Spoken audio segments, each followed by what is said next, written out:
Good morning. Welcome to my channel. And this problem is all competitive exams radical forms. మనం first ఒకసారి observe చేస్తే ప్రాబ్లమ్ను the value of cube root 8 by square root 16 divided by square root 100/49 into cube root 125. ఇక్కడ మనకు cube roots square roots values ఉన్నాయి. ఇవి find out చేసుకుంటే మనకు ఈజీ. ఫస్ట్ క్యూబ్ రూట్ 8ను ప్రైమ్ ఫ్యాక్టర్స్గా మనం ఇది పర్ఫెక్ట్ క్యూబ్ అనమాట. 2 క్యూబ్ అని కూడా రాసుకోవచ్చు. పర్ఫెక్ట్ క్యూబ్ 2 × 2 × 2 చేస్తే 8 వస్తుంది. అలాగే 125 కూడా 5 క్యూబ్ పర్ఫెక్ట్ క్యూబ్ అనమాట.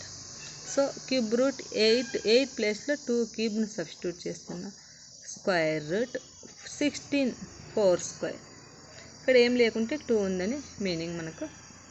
Divided by square route 100, this is perfect square, 10 square, 49 7 square. ఇక్కడ కూడా స్క్వేర్ రూట్ మీన్స్ 2 ఉందని మనకు. క్యూబ్ రూట్ 125 ప్లేస్లో 5ను సబ్స్టిట్యూట్ చేస్తున్నా. So 5 cube.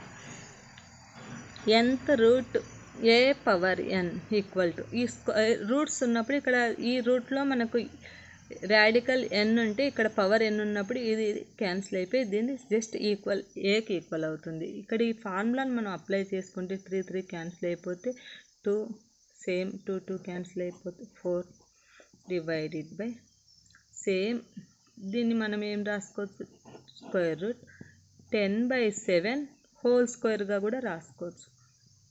రెండింటికి మనకు square a power m by b power m form గుర్తు తెచ్చుకుంటే a/b హోల్ పవర్ m అంటే రెండింటికి ఒకే పవర్ రాయొచ్చు.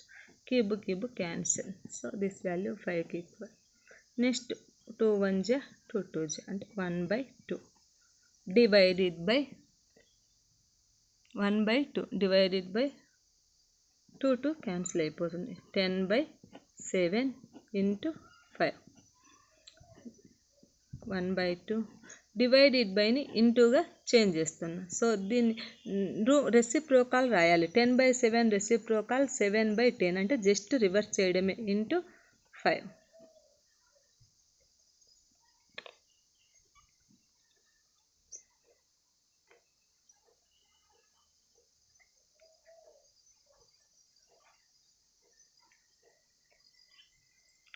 5 1 జా 5 2 జా. సో 1 × 7 × 1 7 2 2 జా 4. Answer is 7/4. ఇక్కడ ఆప్షన్స్ మనం ఒకసారి అబ్జర్వ్ చేస్తే second option is right, 7/4. Thank you for watching.